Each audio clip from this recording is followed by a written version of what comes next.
चुड़ैल और बच्चे। कुंदन अपनी पत्नी पारो और 2 बच्चों मुन्ना और रिया के साथ रहता है। चारों का परिवार अच्छा खासा खुशहाल चल रहा था, लेकिन एक दिन उसकी पत्नी पारो सीढ़ियों से फिसलकर गिर गई और अस्पताल पहुंचने से पहले ही उसने दम तोड़ दिया। कुंदन की जिंदगी तो जैसे वीरान हो गई। बच्चे भी बहुत दुखी रहने लगे। इसी तरह देखते देखते 1 साल बीत गया। एक दिन कुंदन का मित्र उनसे मिलने आया। अरे कुंदन, तुम इन बच्चों के लिए दूसरी शादी कर लो, कम से कम बच्चों की ठीक से परवरिश तो हो जाएगी। मित्र के बार बार समझाने पर कुंदन तैयार हो जाता है। नई माँ रूपा शुरू में बच्चों और कुंदन का बहुत ख्याल रखती है, पर 6-7 महीने बाद ही वो कुंदन के जाने के बाद आराम से सो जाती। और जब मुन्ना और रिया स्कूल से आते तो, ए रिया, जल्दी से पूरे घर की सफाई कर और बर्तन धो दे, तभी खाना मिलेगा। और मुन्ना, जाकर छत की धुलाई कर। वो बच्चों से ही घर का सारा काम करवाती है। उन्हें खाना भी ठीक से नहीं देती। खुद के लिए और कुंदन के लिए वो बढ़िया बढ़िया पकवान बनाती। जब रात को कुंदन काम से वापस आता तो, अरे बच्चों ने खाना खा लिया? उनको तो मैंने कब का खिला पिलाकर सोने भेज दिया है। कितना ख्याल रखती है ये बच्चों का। एक दिन जब रूपा सो रही थी, मुन्ना देखता है कि रसोई की अलमारी में मिठाई रखी है, लेकिन वो वहां तक पहुंच नहीं पाता। तो वो अपनी बहन को बुलाकर लाता है। मैं घोड़ा बन जाता हूँ, तुम मेरे ऊपर चढ़कर वो मिठाई उतार दो। उन्होंने मिठाई उतारी और खा ली। अचानक मिठाई का डिब्बा रिया के हाथ से नीचे गिर जाता है और बिखर जाता है। आवाज सुनकर रूपा भागते हुए आती है। उसने आओ देखा न ताव और दोनों की खूब पिटाई कर दी। जब देखो तब भूखे ही रहते हैं ये बच्चे, न जाने इनका पेट है कि कुआं। बच्चे खूब देर तक रोते रहते हैं, लेकिन फिर आपस में ही बातें और मजाक करके एक दूसरे का मन बहलाने लगते हैं। रिया, जब मैं बड़ा हो जाऊंगा ना तो एक मिठाई की दुकान खोल लूंगा। पहले हम लोग खूब सारी मिठाइयाँ खाएंगे और फिर बेचेंगे। मुन्ना, मेरी तो शादी हो जाएगी, तुम अकेले ही सारी मिठाइयाँ खाओगे ना? अरे हाँ रे, तब तक तो मेरी भी शादी हो जाएगी।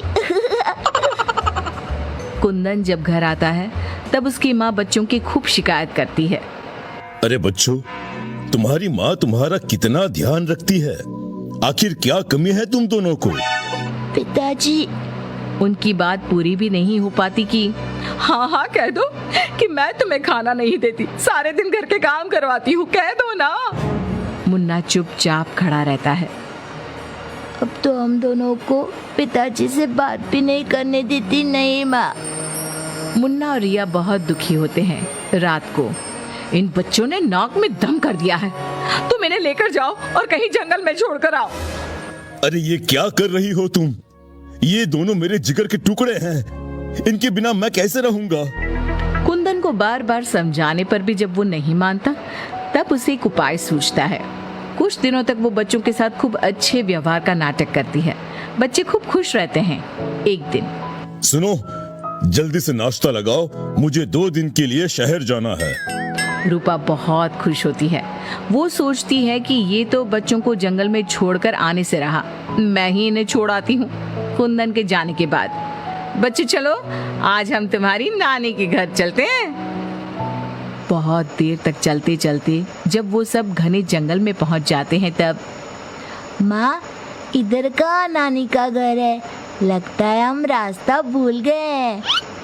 अच्छा, तुम लोग यहीं रुको, मैं रास्ता पूछकर थोड़ी देर में आती हूँ। हाँ, ये कहकर रूपा उन्हें वहीं छोड़कर चली जाती है।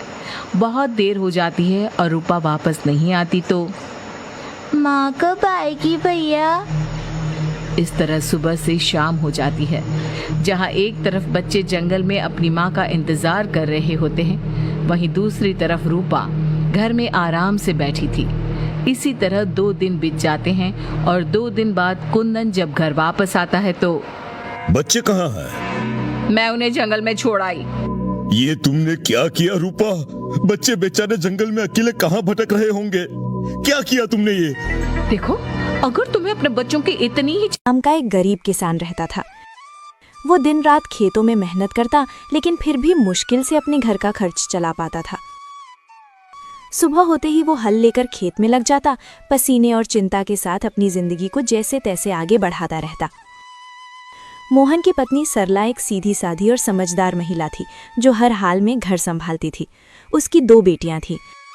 बड़ी बेटी गीता, जो समझदार और अच्छे स्वभाव की थी, और छोटी बेटी नीलम, जो चंचल और चालाक थी, लेकिन अपनी बड़ी बहन से बहुत ईर्ष्या करती थी। दोपहर का समय था। रसोई में सरला चूल्हे के पास बैठी खाना बना रही थी। गीता उसके पास आकर चुपचाप सब्जी काटने लगी। गीता बेटा, तुम हर काम इतनी लगन से करती हो, सच में तुमसे घर संभल जाता है। माँ, ये तो मेरा फर्ज है, आप इतनी मेहनत करती हैं तो मैं कैसे पीछे रह सकती हूँ। तुम्हारी यही बात मुझे सबसे अच्छी लगती है, शांत स्वभाव और समझदारी। इतना कहते कहते अचानक सरला को ध्यान आता है, अरे नीलम कहाँ है? सुबह से दिखी ही नहीं। नीलम, ओ नीलम!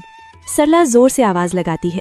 कुछ पल सन्नाटा रहता है, फिर तेज कदमों की आवाज आती है। नीलम गुस्से और चिड़चिड़े अंदाज में रसोई में अंदर आती है। क्या है माँ, इतनी जोर जोर से क्यों बुला रही हैं? मैं कोई खाली नहीं बैठी थी। बात करने का ये तरीका है? मैं बस पूछ रही थी कि तुम कहाँ थी। नीलम हंसते हुए तंज में, आपको मेरी क्या चिंता होगी, आपको तो बस आपकी आदर्श बेटी गीता की ही फिक्र रहती है। गीता, नीलम ऐसा मत बोलो।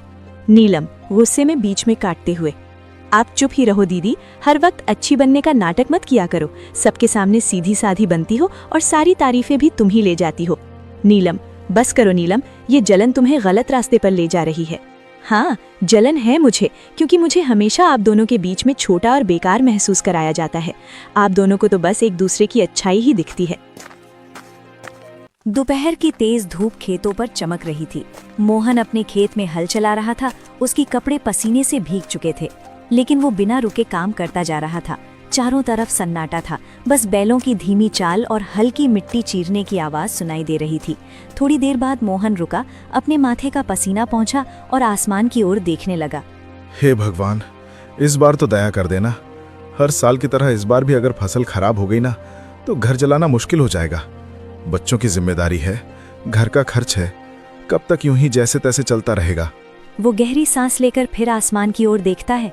बस भगवान, इस बार कोई मुसीबत मत आने देना। बारिश समय पर हो जाए, फसल अच्छी हो जाए, ताकि मेरे बच्चों को थोड़ा अच्छा जीवन दे सकूं। इतना कहकर वो फिर से काम करने लगता है। तभी दूर से कोई आवाज लगाता है, अरे मोहन! मोहन मुड़कर देखता है। उसका दोस्त रामलाल उसकी तरफ आ रहा होता है।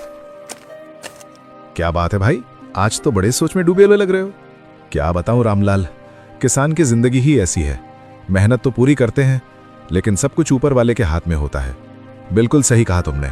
इस बार तो मौसम भी कुछ ठीक नहीं लग रहा, कभी ज्यादा धूप, कभी अचानक बादल। हाँ, बस यही डर लगा रहता है। अगर समय पर बारिश नहीं हुई तो सारी मेहनत बेकार चली जाएगी। लेकिन मेहनत करने वालों का साथ भगवान जरूर देता है। देखना, इस बार सब अच्छा होगा। थोड़ा माहौल हल्का होता है, फिर रामलाल मुस्कुराते हुए पूछता है, अच्छा छोड़ो ये सब, बताओ घर पे सब कैसे हैं? भाभी जी और तुम्हारी दोनों बेटियां कैसी हैं? सब ठीक हैं? सरला तो हमेशा की तरह घर संभाल रही है, और मेरी बड़ी बेटी गीता, वो तो बहुत समझदार हो गई है। घर के हर काम में हाथ बटाती है, कभी शिकायत नहीं करती। अरे वाह, ये तो बहुत अच्छी बात है। आजकल ऐसी लड़कियां कहाँ मिलती हैं।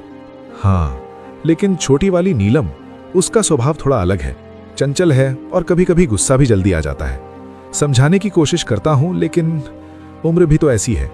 कोई बात नहीं मोहन, धीरे धीरे सब समझ आ जाता है। बच्चे हैं, समय के साथ सीख जाते हैं। बस यही उम्मीद है कि दोनों बेटियां सही रास्ते पर चलें और खुश रहें। बाकी भगवान की मर्जी। दोनों कुछ पल के लिए खेत की तरफ देखते हैं, फसल, मिट्टी और अपने संघर्ष भरे जीवन को। चलो भाई, हिम्मत मत हारना, सब ठीक होगा। हाँ, उम्मीद तो उसी से है। दिन सास ने दोनों बहुओं को सबक सिखाने का फैसला किया। अगली शाम रसोई से बर्तन धोने की आवाज आती है। दीदी, अभी तो हम रसोई में गए भी नहीं, फिर ये बर्तन धोने की आवाज कहाँ से आ रही है? चलो देखते हैं। दोनों अंदर जाकर देखती हैं तो अनुज बर्तन मांज रहा होता है, रोहन धो रहा होता है और बूढ़ी सास पार्वती खाना बनाने लगती है। ये देख उन दोनों को बड़ी शर्मिंदगी होती है। ये आप सब क्या कर रहे हैं? बहू, अब तुम दोनों से तो ना बर्तन धुलते हैं ना खाना बनता है, तो हमने सोचा हम खुद ही ये काम कर लेते हैं, ताकि हमें रात की रसोई खाना तो नसीब हो। तुम दोनों जाओ और आराम करो। नहीं माँ जी, हमें माफ कर दीजिए, हमारी रहते आपको ये सब काम करना पड़ रहा है। हाँ माँ जी, हमसे भूल हो गई, हमें अपनी गलती का एहसास हो चुका है। अब से आपको कभी शिकायत का मौका नहीं देंगे। हमारे रहते हमारे पतियों को जूठे बर्तन और माँ जी आपको खाना बनाना पड़ रहा है। नहीं नहीं नहीं, आप सब बाहर जाइए, हम 1 घंटे में खाना बनाकर लाते हैं। अच्छा ठीक है, तुम कहती हो तो रहने देते हैं। चलो बेटा। माँ और बेटे बाहर आकर खूब हंसते हैं और एक दूसरे को आंख मारकर कहते हैं मिशन सक्सेसफुल।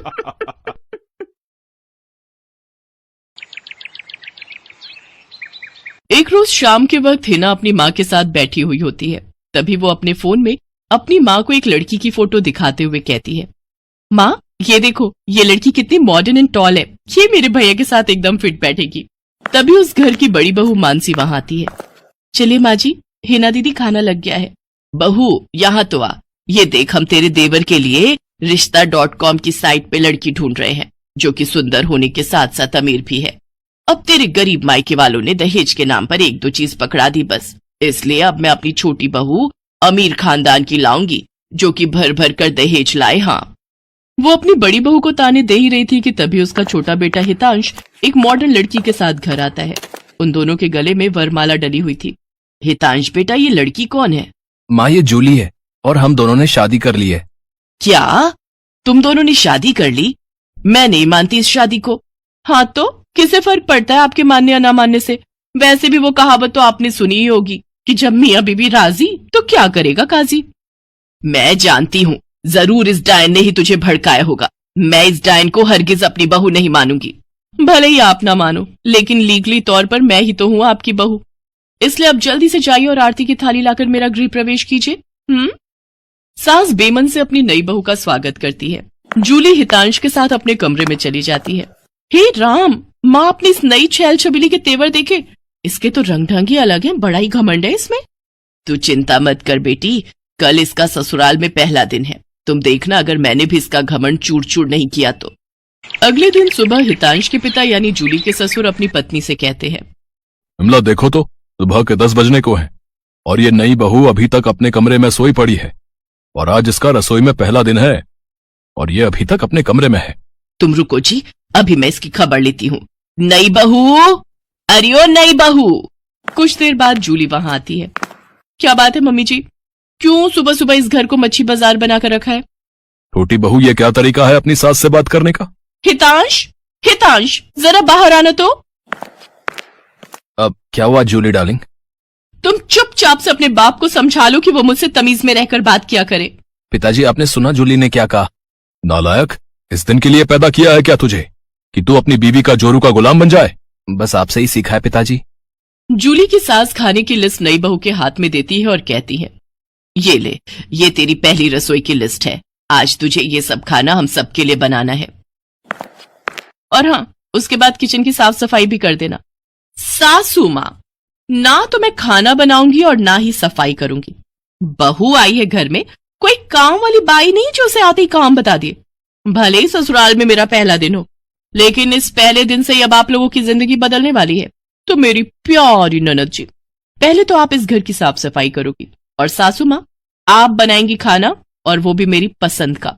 मैं ये सब नहीं करूंगी, समझी? देवरानी जी, ये सब क्या कह रही हैं आप? हम इस घर की बहू हैं और ससुराल वालों का ख्याल रखना हमारा फर्ज है। जेठानी जी, इन जैसे फर्जी लोगों के लिए काहे का फर्ज? इनके साथ तो यही होना चाहिए। बड़ी जुबान चलती है तेरी, मैं तो तुझे छत से धक्का ही दे दूंगी, फिर तू भूतनी बनकर भटकती रहना। और ये हो गई आपकी कही